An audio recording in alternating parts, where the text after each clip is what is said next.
Praise the lord. ప్రభు అయిన యేసుక్రీస్తు నామమున మీ అందరికీ శుభములు తెలియపరుస్తున్నాను. ఈరోజు పరిశుద్ధాత్మ దేవుడు మీకు ఇస్తున్నటువంటి వాగ్దానము, మోషేకు తోడై ఉండినట్లు నేను మీకు తోడై ఉండెదను. ఇక్కడ ఈ యొక్క కాంటెక్స్ట్ కనుక చూసుకున్నట్లయితే మనము యెహోషువతో ఈ యొక్క వాగ్దానం దేవుడిస్తా ఉన్నాడు. ఎందుకంటే మోషే చనిపోయి ఉన్నాడు. మరి ఆ యొక్క కనాను దేశానికి, వాగ్దాన దేశమునకు ఈ యొక్క యెహోషువనే తీసుకొని వెళ్ళాలి ఇశ్రాయేలు ప్రజల్ని. అండ్ తను కూడా మరి తను చాలా ఆలోచించుండొచ్చు, ఏ విధముగా నేను తీసుకొని వెళ్ళాలి, ఎన్ని పోరాటాలు వస్తాయో, ఎన్ని ఆటంకాలు వస్తాయో అనేసి. ఆ టైంలోనే బహుశా దేవుడు యెహోషువకి ఒక ప్రమాణం చేసి ఉన్నాడు, ఒక వాగ్దానం ఇచ్చి ఉన్నాడు. ఒక బలమైన మాటలు, ఒక శక్తివంతమైన మాటలు, ఒక ధైర్యపరిచే మాటలు.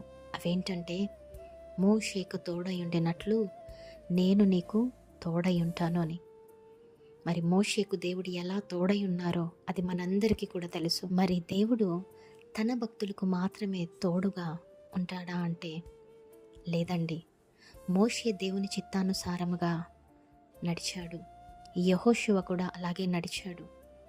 మన పితరులందరూ కూడా, అబ్రహాము, ఇస్సాకు, యాకోబు, నోవా, వీళ్ళందరూ కూడా ఇలాగే దేవుని చిత్తానుసారముగా నడిచారు. కాబట్టి దేవుడు వాళ్ళకు తోడుగా ఉన్నారు.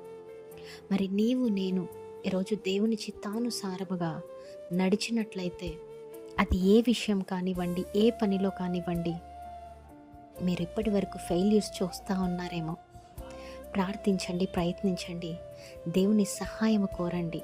మరి దేవుని చిత్తం కాకపోతే మీరు ప్రయత్నించేది పదే పదే పదే ఫెయిల్ అవుతుంది.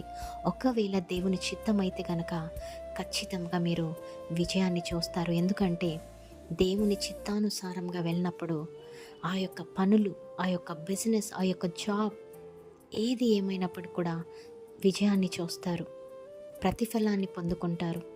మరి దేవుని చిత్తాన్ని అడగండి, దేవుడు ప్రతి ఒక్కరికి తోడుగా ఉంటాడు.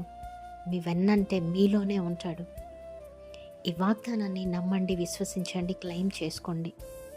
తప్పకుండా ఈ వాగ్దానం ఎంతమంది నమ్ముతున్నారో, క్లెయిమ్ చేసుకుంటా ఉన్నారు అంటే స్వతంత్రించుకుంటున్నారు, వారందరి జీవితంలో ఈ వాగ్దానం నెరవేర్చబడునుగాక. Amen. Praise the Lord. Have a great day.